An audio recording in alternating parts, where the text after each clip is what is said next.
There is nothing offensively that he can't do. Yeah, I'm Kevin Durant. You know who I am. Y'all know who I am.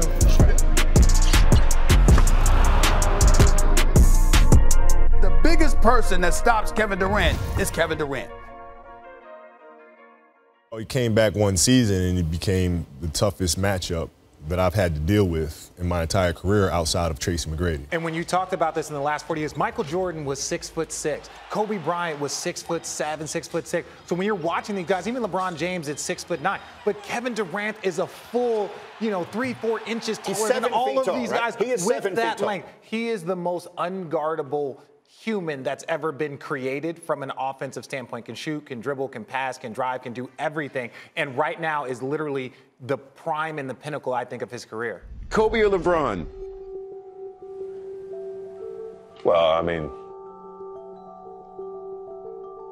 that's a tough one. I would say Kevin Durant. What do you think about Kevin Durant? Yeah, you talk about these two and you're battling who's the best, and Kevin Durant is going to sneak in the back door. Here is Durant for the win! Kevin Durant has won it at the buzzer! Who's the toughest guy to defend? Kevin Durant. Okay. Kevin Durant. That was the one that I retired without really having to being able to figure out what it is that he, how I can stop him. Why? When he first came in the league, he was easy to defend because he couldn't go right and shoot. You should kind of shoot across his face. So that was a weakness that he had. Also in the post, he couldn't turn left shoulder. Everything was right shoulder. So that gave me areas that I could shut off. Right? And then he started developing it. And now he can pull up left, he can pull up right. He can shoot the long ball. He has runners, left hand, right hand. Before he had a left hand finish at the rim, I could always send him left, force him all the way to the basket. Even with the advantage of his size, he was still uncomfortable finishing with his left. So I could clamp the right hand and now force him into tough situations. But now he developed that. So then I couldn't really figure out, is this a rhythm thing? I'm trying to count the seconds that he takes to make his moves. When does he make them? At what times in the game?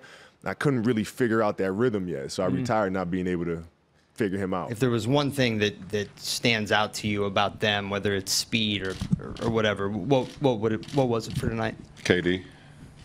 I mean, you take one of the best teams that we had ever assembled last year, that we saw in the regular season and in the postseason, and then, in the offseason you add a high-powered offensive talent like that and a great basketball IQ like that, that's what stands out. I mean, it's no ifs, ands, or buts. I mean, it is what it is, and we got to figure out how to, how to combat that. Which is going to be a tough challenge for us, but that's what stands out. What more could you have done to slow Kevin down, especially in the first half? I answer this. Go ahead. What you think? You played basketball before? What you think? Honestly, that's an honest question. What you think? You watch a lot of basketball. You with ESPN. I mean, he's Kevin Durant. I promise we tried. We didn't roll over. And we didn't just say, hey, man, you know what? Just come on, give us 50 tonight. Of course not. He's a hell of a player. The shots he took, he made some tough shots. We tried everything. So we tried everything. We had several different coverages for KD, and they didn't work. Like sometimes you come across special people, and it doesn't matter what you send to them. It's no scheme. It's no it's no nothing that you can do with special people. He's one of them, and he showed it tonight. He put them guys on his shoulders, and even the game that he came out, he was like, "I'm Kevin Durant. Y'all know who I am," and that's a bold statement to make when you're about to go see some guys that's extremely competitive. And he came out that game, and he said, "I can really shoot over these guys," and he did it. So it wasn't lack of effort on our part. He's an all-world professional, and he proved himself. He proved exactly who people think he is, who he think he is himself, and he did it. And you tilt your hat off to a guy like that. All right. If that answers your question. KD is a certified killer. But see, Durant and LeBron is the difference. LeBron is a killer in his own way. He can do it all. KD can too, but LeBron just overall is, you know what I mean? KD's LeBron just presence is serial different. killer, He's the man. best all-around player we've ever seen. Can't the Durant, eclipsing LeBron or passing LeBron? He doesn't have to. When we talk about basketball 20, 30 years from now, we're going to talk about Durant. We're going to talk about him being one of the all-time greats. He is probably the most elite scorer in NBA history. When you look top to bottom, let's say guys like, you got Will Chamberlain, of course, did a lot of things inside, Karl Malone, Jordan, mid-range inside, but KD shoots the three. He's elite in transition. He gets to the line. He can score inside. So the best scorer in the history. Here we go again. Of the history. Are out. Just the most dynamic scorer in the history. When you're a scorer like that, an all-time great scorer, first and foremost, it opens up a lot of things because there's a lot of attention on you on the floor. And with the weapons that we have on this team, him being able to just never be in a rush, find the open guy and trust that we're going to get a good shot. And on the back end, we can try to create for him as well.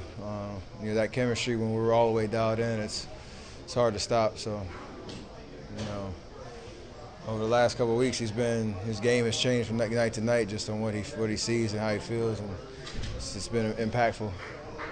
Is above and beyond a splash brother with his ability. I don't think me and Steph, we could practice as many jump shots as we want. We still can't rise up and shoot over any man on this earth. So I don't think we need to include him in the splash bros to validate his talent and his skill, because it's pretty obvious to the human eye how good of an athlete, great of an athlete he is. K, made a decision for himself, and you can't argue that. If I wish we could play with K. He's an unbelievable talent, unbelievable person. We accomplished a lot together.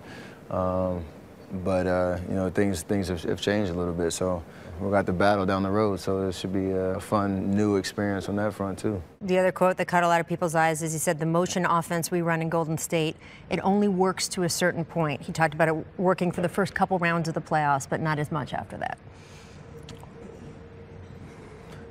Well, I don't even care what plays we ran. We won 2 championships. We talked a lot about it throughout the 3-year run. The word sacrifice in terms of, playing a little bit differently than we all had been accustomed to over the years. We all want to play iso ball at the end of the day, at some way, shape, or form. But I'd rather have some championships too. He's 7 feet tall. He can handle like a guard. I mean, tell me what player in NBA history at 7 feet. You had Dirk who transcended the position. Yeah, but the question isn't who is the best 7-footer. The question is, but the way he does it at his size is unique and something we've never seen. But MJ, Kobe, now dynamic. I'm gonna tell you what he has over there. The long ball. That's what I'm saying. The three, that separates him. And as we saw the game last night, I mean, he's unstoppable. If he catches the ball in his sweet spot, there's no one in the building that can stop him. And that's what he did last night. It's not about him putting the basketball on the floor, but just getting to your spots. He was beating them early in transition. And, we talk about Patrick Beverley, but, we really insulted KD by kind of putting that matchup at a high level. But because KD is the best offensive player in the game in terms of just shooting over whoever. And it was one of those nights where he displayed it. Now, I will say this. KD is 7 feet. He's doing things that no 7-footer has ever really done. That's what sets him apart from a lot of players in this league, his ability to score from anywhere on the floor. He has great handles, and the thing that he's doing this year, better than any other year, he's blocking shots. His defense is crazy this year.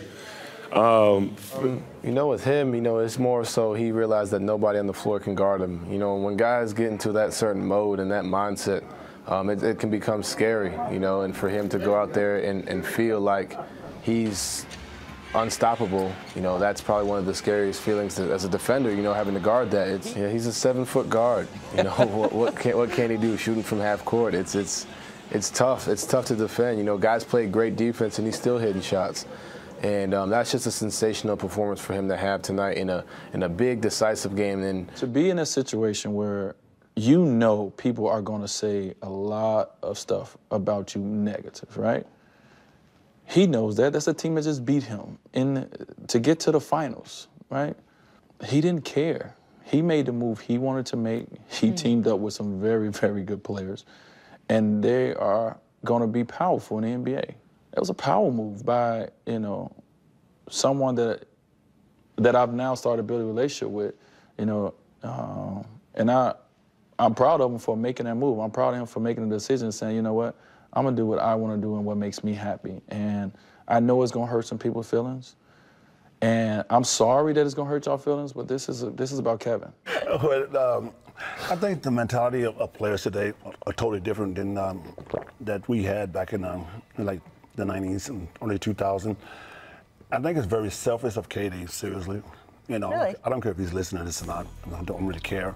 But I think the fact that when you got the opportunity to play this game, especially at a high level, and especially when you have it this easy to go out there and perform, to make $45 million a year, and still appreciate this game, I just don't understand. I don't understand why he would even come out and say something like that. I mean, players today do not have the ability to understand what this game is all about. No, well, I mean, guys, you guys asked me what's the difference between the Warriors.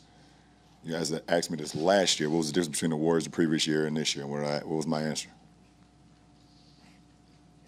All right, there it is. You know, Kevin Durant was my answer.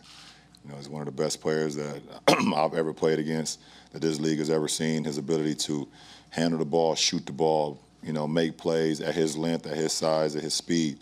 So, there it is. LeBron, do you just tip your hat when KD makes the same shot from the left wing he made in Game 3 last year? And no, that wasn't the same shot.